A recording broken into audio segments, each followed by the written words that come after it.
తండ్రి సన్నిధి దైవజనుడు మన మధ్యలో ఉన్నాడు అబ్రహాం గారు. తండ్రి సన్నిధి అనేది ఒక చిలకల సన్నిధి. మీకు తెలుసా జాన్ పాల్ అనే వ్యక్తి క్రైస్తవ సమాజంలో నుండి వెలివేయబడ్డ వ్యక్తి అని చెప్పాలి.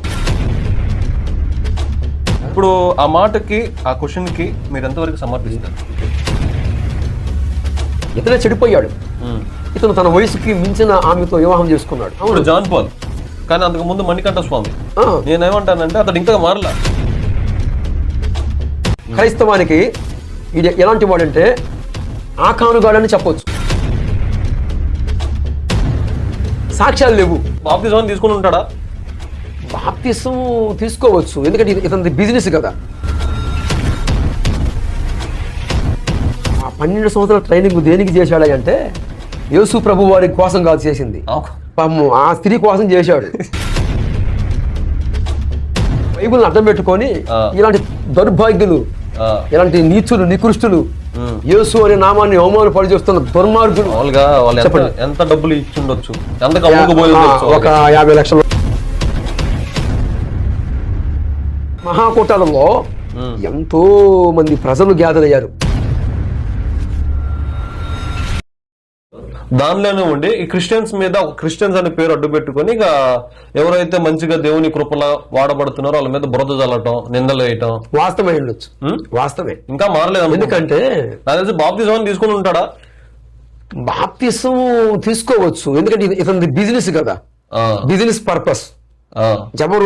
ఎవరు నీతిమంతులు ఉంటారా? ఆ బెల్లంకొండ ప్రవీణ్ గాని ఇంకొక రకాల బాప్తిజం తీసుకొని నాకు అర్థం కాదు ఏంటంటే అసలు బాప్తిజం తీసుకొని థియాలజీ చేయడానికి బైబుల్ కాలేజీకి వెళ్ళాడు.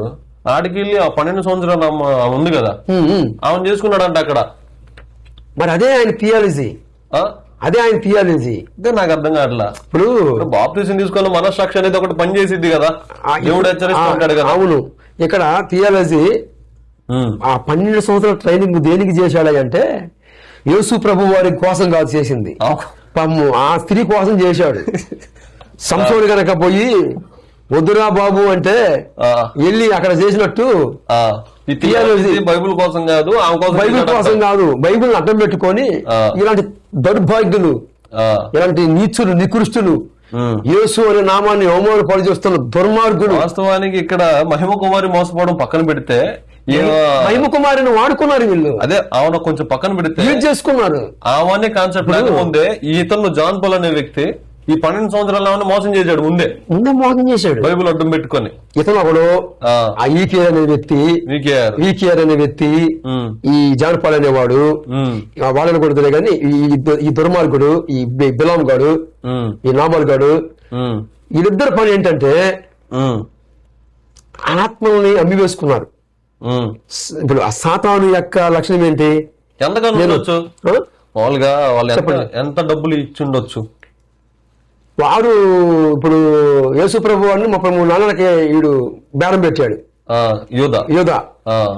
అలాగనే వీడు వాడి యొక్క మూల్యం బట్టి ఉంటది, కేసు ఉంటది కదా. ఇప్పుడు లాయర్స్ ఉంటారు, ఆ కేసు మీ ఊహ, నా ఊహ అంటే సుమారు ఒక 50 లక్షలు. 50 లక్షలుగా? మరి అంతే కదా. తండ్రి సన్నిధి మీద తండ్రి సన్నిధి మీద బురజాలంటే మరి కోట్లతో వ్యాపారం అది. నిజమే. తండ్రి సన్నిధితో బురజాలనుకో.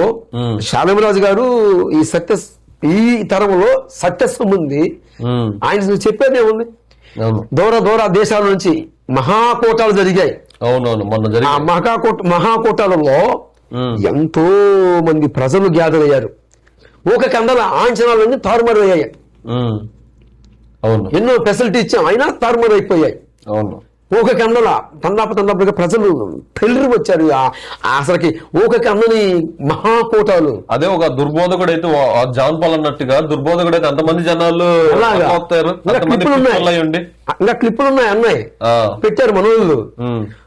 అన్న అంత దూరంలో ఉంటేనే అన్నా ఒక్కసారి కేకలేశారు స్త్రీలు.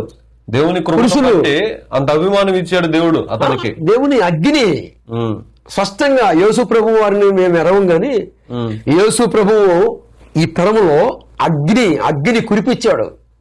ఈ త్రాసుడు ఏం చేస్తాడు తెలుసా? అసలు చూసే క్రియలే లేవు, మాతకార్యాలే లేవు. ఈ ఎదవకు ఎందుకు ఉంటది?